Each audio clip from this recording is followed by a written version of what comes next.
আসসালামু আলাইকুম সবাইকে। কেমন আছেন সবাই? আশা করছি যে যেখানে আছেন আল্লাহর রহমতে সবাই ভালো আছেন, সুস্থ আছেন। আলহামদুলিল্লাহ আমরাও ভালো আছি।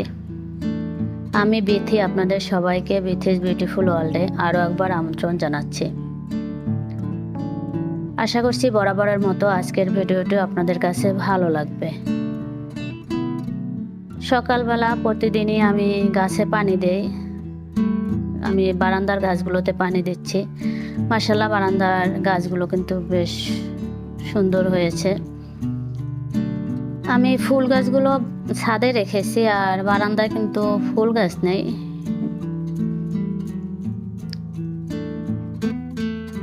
সকালে নাস্তা পানি করার পরে টুকটাক কিছু কাজ অফ ক্যামেরাতে আমি করে নিয়েছি। এখন দুপুরে রান্নাটা করব।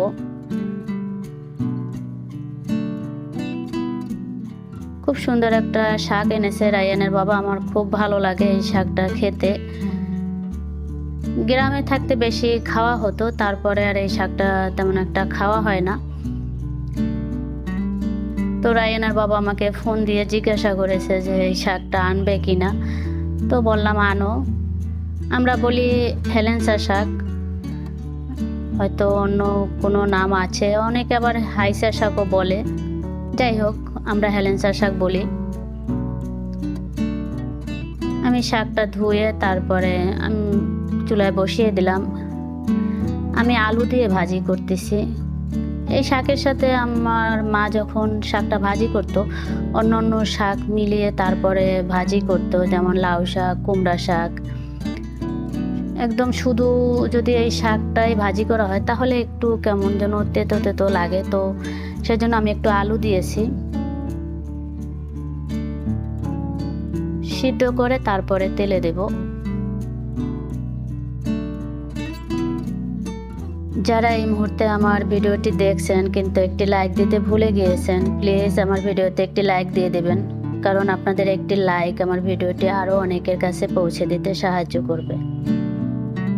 আর আমার চ্যানেলে যদি আপনি আজ নতুন হয়ে থাকেন, আমার ভিডিওর কোনো অংশ যদি আপনার কাছে ভালো লেগে থাকে, তাহলে আমি রিকোয়েস্ট করছি আমার চ্যানেলটি সাবস্ক্রাইব করার জন্য। সেই সাথে পাশে থাকা বেল বাটনের অল অপশনটিও প্রেস করে রাখবেন, তাহলে আমি ভিডিও দেওয়া মাত্রই আপনার কাছে নোটিফিকেশন চলে যাবে। আর চাইলেই আমার পরবর্তী ভিডিওটি দেখে নিতে পারবেন। যদি কাজটি অলরেডি করে থাকেন তাহলে আপনাকে অসংখ্য ধন্যবাদ।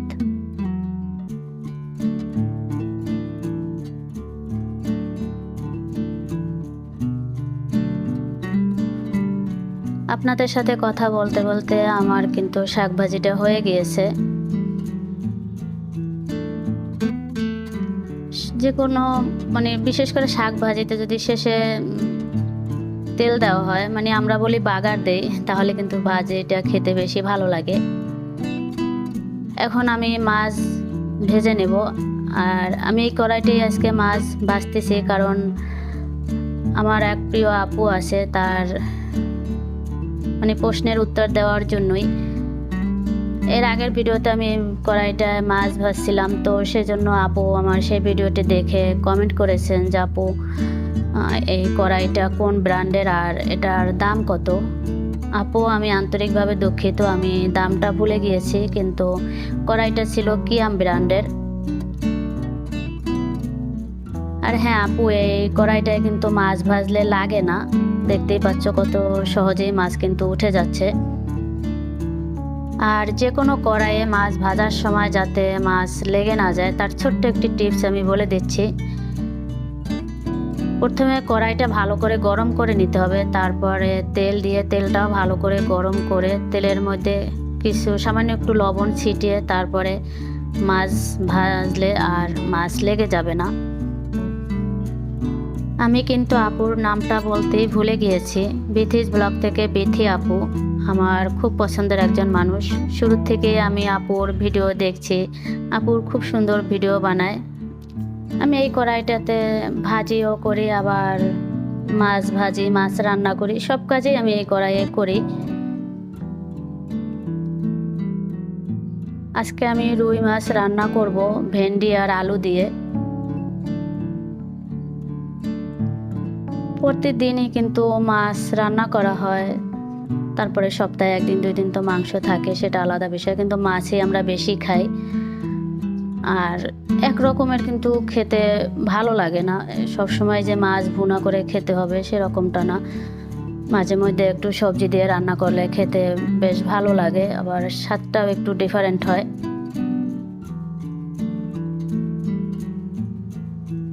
আমি ভেন্ডিও ভেজে নিলাম আর আলুটাও ভেজে নিচ্ছি।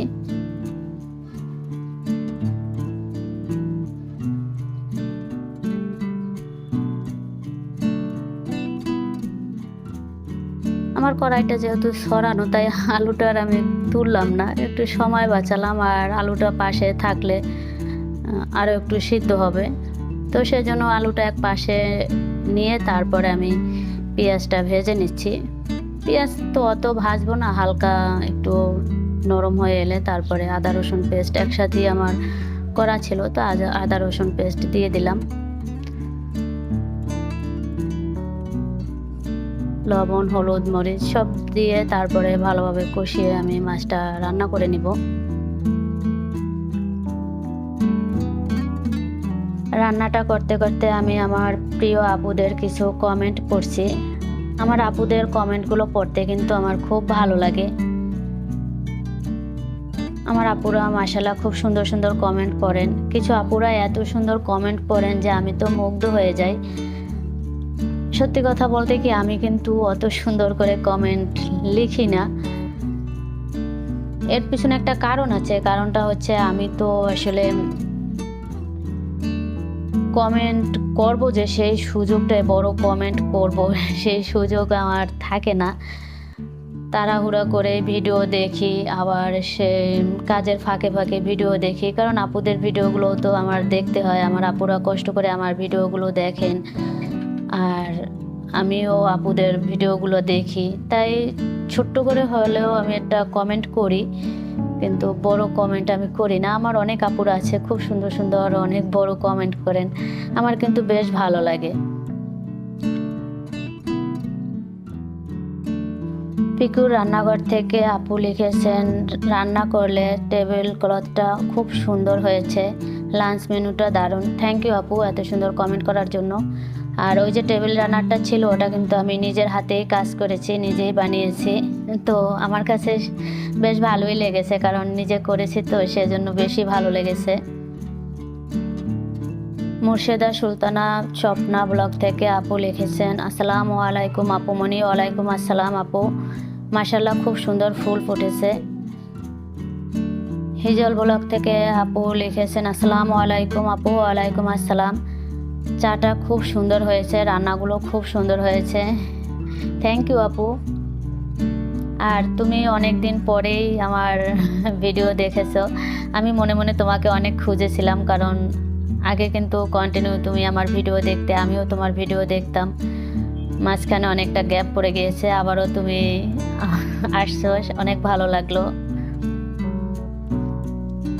আমি রান্নাবান্না করতে করতে কিন্তু থালা বাসনগুলো অফ ক্যামেরাতে ধুয়ে নিয়েছি, তো আবারও কিছু আদোয়া হয়েছে, তো মাছটা রান্না বসিয়ে বাকিগুলো আমি ধুয়ে নিচ্ছি। আমার কিন্তু প্রচুর পরিমাণ থালা বাসন আধোয়া হয়, কেন হয় আমি নিজেও জানি না। মানে সকাল থেকে রাত পর্যন্ত কত যে আমি থালা বাসন ধুই তার কোনো ঠিক থাকে না। আর বাচ্চা কাচ্চা যাদের ঘরে আসে তাদের মনে হয় একটু বেশি হয়, কিন্তু তারপরেও না আমার মনে হয় কি আমার একটু বেশি আধোয়া হয়, কারণ এত থালা বাসন আমি প্রতিদিন ধুই যে আমি তার হিসাব দিতে পারবো না, এত পরিমাণ ধোয়া মোছা করতে হয়।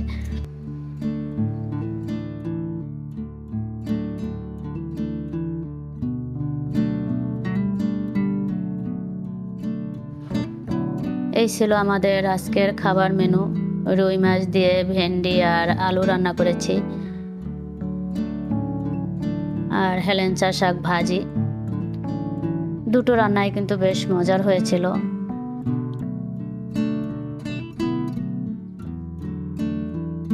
আপনাদের কাছে কেমন লাগে আমার ভিডিওটি আমাকে কিন্তু ভালো মন্দ দুটোই কমেন্ট করে জানাতে পারেন, কারণ আপনাদের কমেন্ট পড়তে কিন্তু আমার বেশ ভালো লাগে। বৃষ্টি আসবে তার পূর্বাভাস।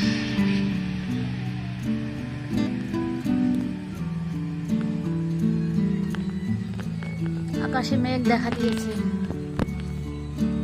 ওই যে মেঘ, দেখেছো কত মেঘ।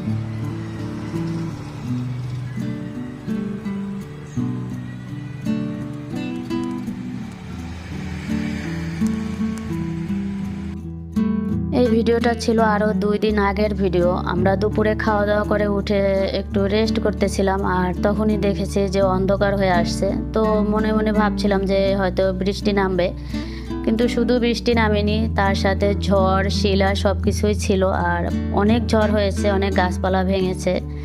আমি ছাদে উঠেছিলাম শিলগুলো দেখার জন্য, কিন্তু রায়ান এত কান্নাকাটি করতেছিল আর ও ভয় পাচ্ছিল, সেজন্য আর আমি ভিডিও করতে পারিনি। আর ঝড় বৃষ্টি শুরু হওয়ার আগেই শিলগুলো পড়েছে। তো রায়ানের বাবা মাত্র অফিসে বের হয়েছিল, তো শিল পড়তে দেখে সে পাশে দাঁড়িয়ে তারপরে শিলগুলো তুলেছে। আর আবার বৃষ্টি নামেছে সাথে সাথে, তো বৃষ্টির পানি দিয়ে আবার ধুয়ে নিচ্ছে। দেখতেই পাচ্ছেন শিলগুলো কিন্তু অনেক বড় বড় পড়েছিল, আর নিচে পড়েই কিন্তু ভেঙে যায়। এত বড় শিল আমি আর কখনো দেখছি বলে আমার মনে পড়ে না।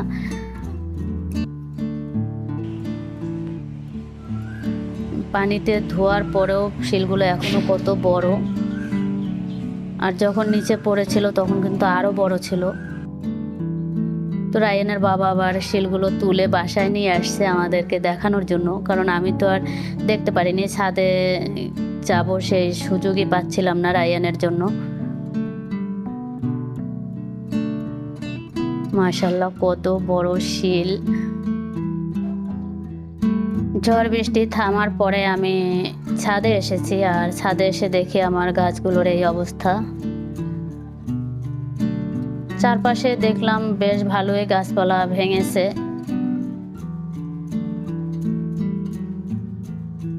আর এই ঝড় বৃষ্টির কারণে কিন্তু আমাদের এখানে নেটেরও সমস্যা হচ্ছে, তারপরে কারেন্টেরও সমস্যা হচ্ছে, কারণ কারেন্টের লাইন, নেটের লাইন সব কিছুই ঠিক করতেছিল। তো সেই জন্য কিন্তু আমি 2 দিন ধরে আমার প্রিয় আপুদের ভিডিওগুলো দেখতে পারিনি। আশা করছি আমার আপুরা আমার সমস্যাটা বুঝতে পেরেছেন।